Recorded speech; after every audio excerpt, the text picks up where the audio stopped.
우리 하나님의 구속전쟁이라고 하는 제목으로 저희가 출애굽기 말씀을 살펴보고 있습니다. 오늘 네 번째 시간입니다. 제목을 은혜를 받고 나도라고 하는 제목으로 정했습니다. 지난 시간에 느헤미야 말씀 가지고 은혜의 자리로라고 하는 말씀으로 부흥에 전해드렸고요. 오늘은 구속전쟁 시리즈 네 편째인데 은혜를 받고 나도라고 하는 제목으로 말씀을 좀 나누려고 합니다. 여러분들 부흥에 마쳤지만 여운이 있는 그러한 부흥회였는 줄 믿습니다. 많은 분들이 이번 부흥회를 통해서 많은 것을 깨달았다 이런 말씀들을 좀 나눠주셨습니다. 그런데 여러분, 집회를 마치면 늘 조심해야 되는 것이 있습니다.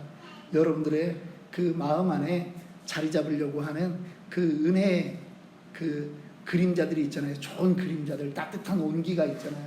그거를 그렇게 놔두지 않으려고 하는 존재가 있다라고 하는 것입니다. 사탄의 저항이 있습니다.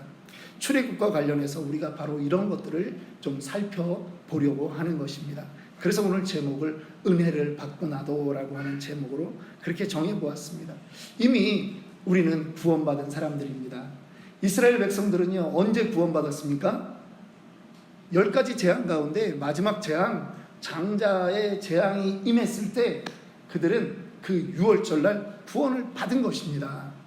이제는 애굽 땅에 살고 있지만 이제는 그들과 분리된 완전한 하나님 백성으로 그렇게 인정되는 시간이 바로 6월절날이라고 하는 거예요. 하나님의 죽음의 사자가 어린 양의 보혈피를 보고 넘어가는 것입니다.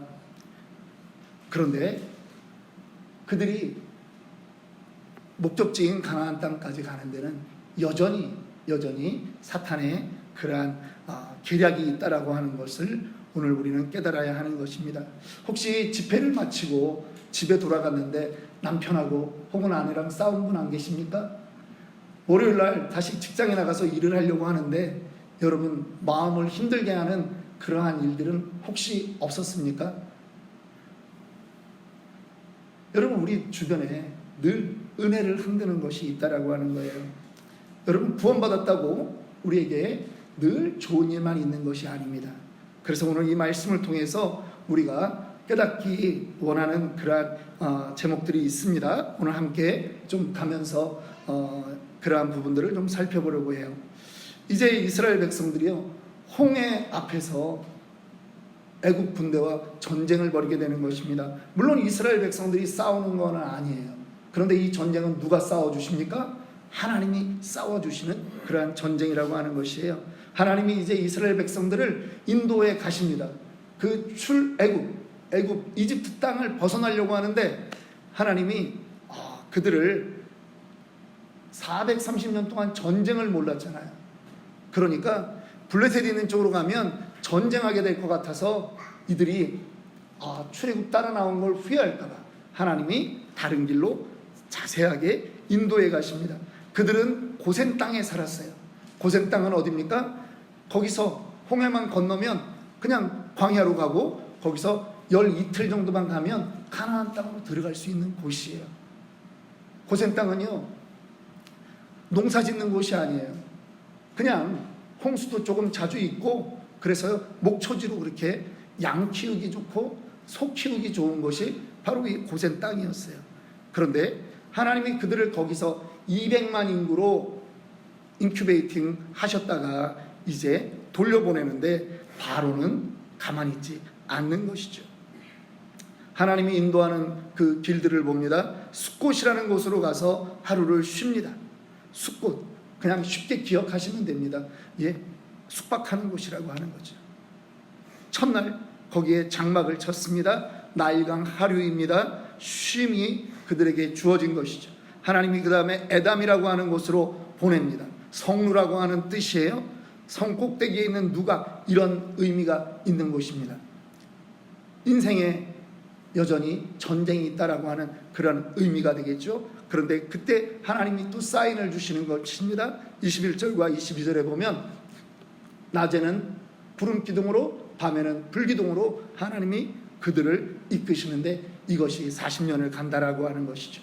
이제 마지막으로 하나님이 그 백성들을 돌려서 어디로 가게 하냐? 바다와 앞에는 바다요 뒤에는 믹돌이라고 하는 돌이 많은 곳이 아닙니다. 그런데 요새와 같은 곳 그 안으로 집어넣는 것입니다. 바로는 잘됐다라고 생각하는 것이에요. 저 안으로 들어가면 앞으로 도망가도 바다에 죽는 거고 이 뒤에서 공격하면 빠져나갈 곳이 없는 것입니다. 퇴로가 없습니다. 그래서 바로의 신하들뿐만 아니라 모두가 이스라엘 백성들이 그곳에 갇혔구나, 잘됐다. 출애굽기 우리 읽었던 14장 3절에 그렇게 말하고 있지 않습니까? 그런데 이곳은 바로 하나님이 하나님의 영광을 위하여 바로와 싸우시기 위한 그러한 장소였다라고 하는 것입니다. 여러분, 그 2절 말씀, 14장 2절 말씀에 보니까 이스라엘 자손에게 명령하여 돌이켜 길을 바꿔서 어디로 가냐면 바다와 믹돌 사이에 비하히롯 앞 곧 바알스본 맞은편 바닷가에 장막을 치게 하라라고 해요. 이게 바알스본은 어디예요? 홍해를 건너가면 만나는 곳이 바알스본이에요. 살았는데 홍해를 건너가면 이방 문화와 맞닿게 되는 곳이 바알스본이고, 지금 이 건너가기 전에 비하히롯이라고 하는 곳에 지금 도달해 있다라고 하는 것입니다. 비라고 하는 것은 히브리어로 입 혹은 입부 이런 의미예요. 여러분, 우리의 인생이 이렇지 않습니까? 잠깐 쉼이 있는데 그것이 참 평탄한 날이 계속 이어질 줄 알았어요. 그런데 여전히 중간중간에 힘든 일들이 우리에게 다가오고 있다라고 하는 것입니다. 바로가 바로 그 주인공 아니겠습니까? 4절 말씀 보니까 하나님은 내가 바로의 마음을 완악하게 한즉 바로가 그들의 뒤를 따르리니 내가 그와 그의 온 군대로 말미암아 영광을 얻어 애굽 사람들이 나를 여호와인 줄 알게 하리라 하심에 무리가 그대로 행하니라. 바로는요, 특별 병거 600승과 모든 군대들을 데리고 이제 이스라엘을 공격하러 옵니다. 말을 타고 기마병들이 먼저 달려오게 되어 있는 것입니다. 여러분, 잠깐 방심하면 사탄의 무리는 온갖 방법으로 우리를 공격하게 되어 있습니다. 잡았던 그 존재를 빼앗길 수 없다라고 하는 것이죠. 우는 사자와 같이 삼킬 자를 찾는다라고 신약에서도 말씀하셨지만 이것이 구약에서도 동일하게 보이는 그러한 것입니다. 그 백성들을 내보내려고 하지 않습니다. 놓아주려고 하지 않습니다. 전쟁은 이미 끝났는데, 사실 실제 이집트 역사에 있어서도 이 장자의 죽음으로 말미암아 이집트는요, 그 인근 그 중동 패권에서 사실은 뒤로 밀리게 되는 것입니다. 이집트 정치 안에 엄청난 파격적인 그러한 피해가 왔다라고 하는 거예요. 그런데도 그들이 하나님의 백성들을 즐겁게 내보내려고 하지 않는다라고 하는 것입니다. 우리는 이런 일을 에스더서에서도 우리는 봅니다. 모르드게와 하만의 갈등을 우리는 압니다.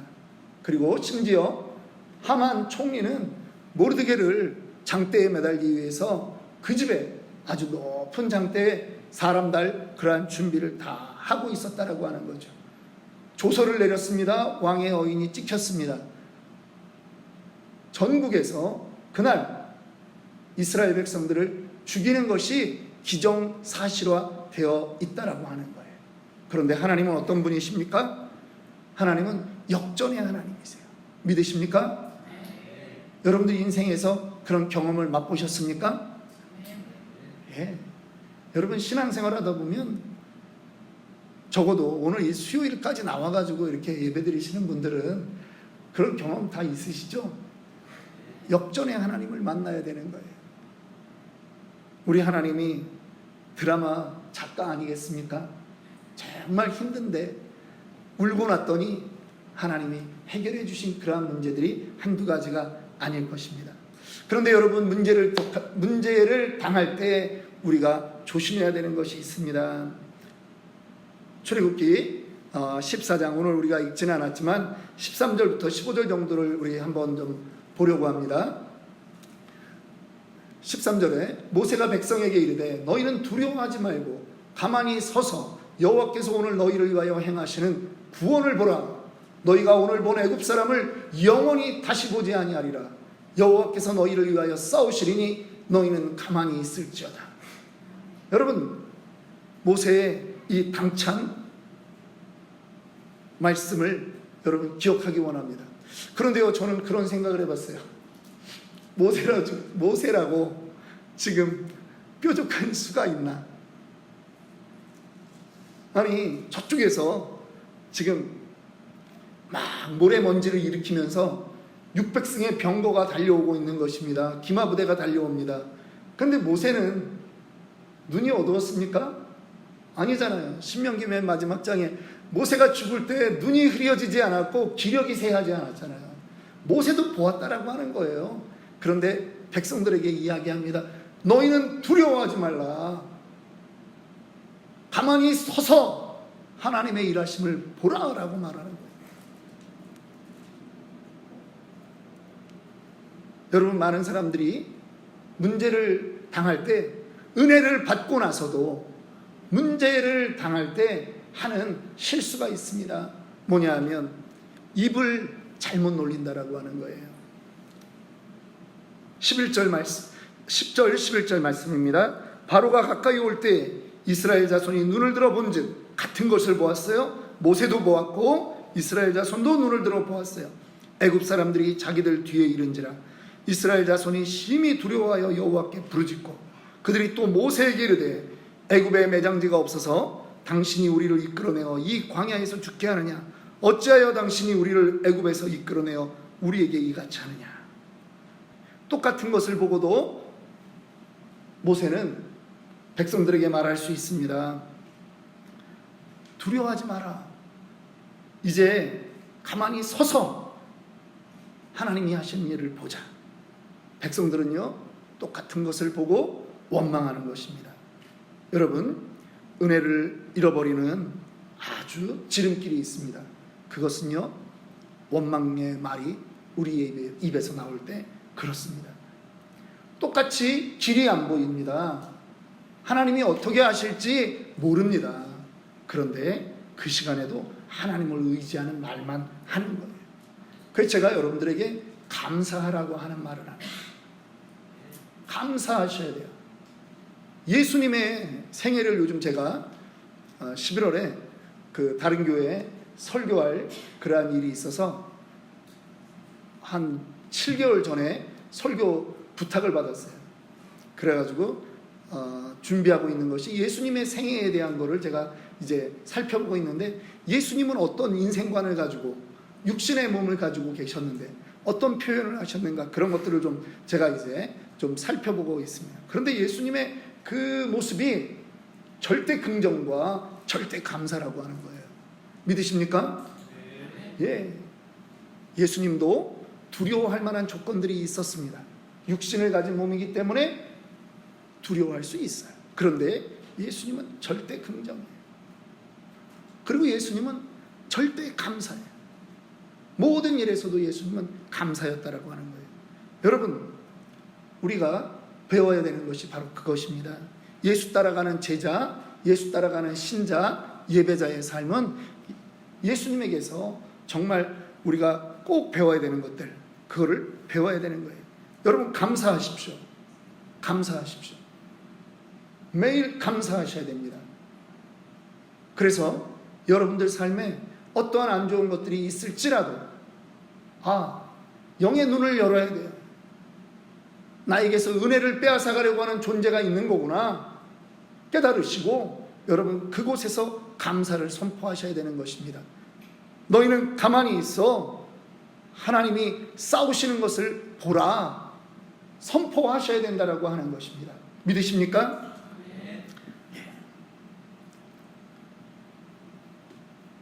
이스라엘 백성들이요, 홍해가 갈라지고 그 안으로 이들이 지나가게 되었습니다.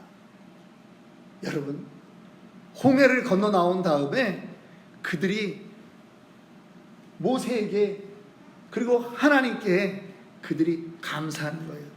부끄러워하는 거죠. 회개하는 거예요. 여러분, 그 입을 좀 참았으면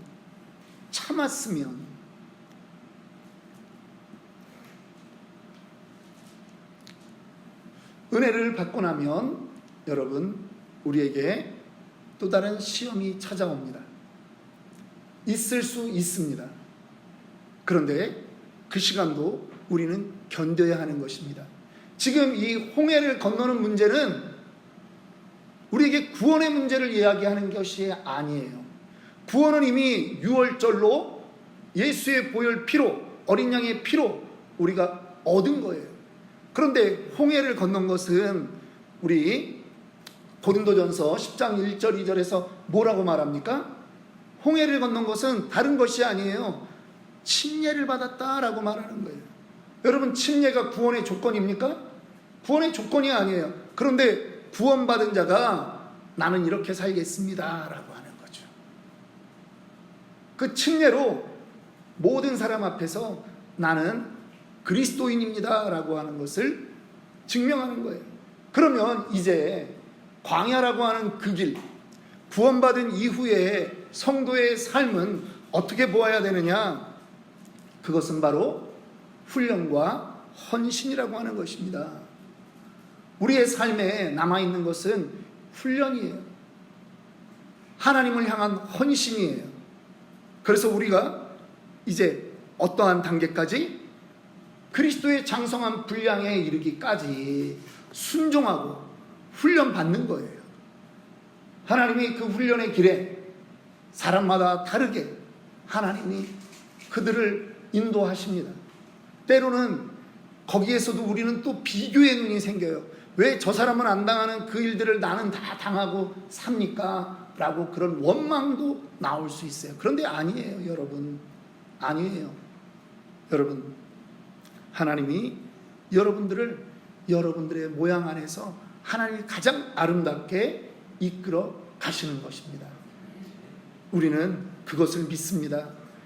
구원받은 은혜를 누릴 뿐 아니라 이제 훈련자로 그렇게 순종하며 나아가는 저와 여러분들이 되기를 주님의 이름으로 축원합니다.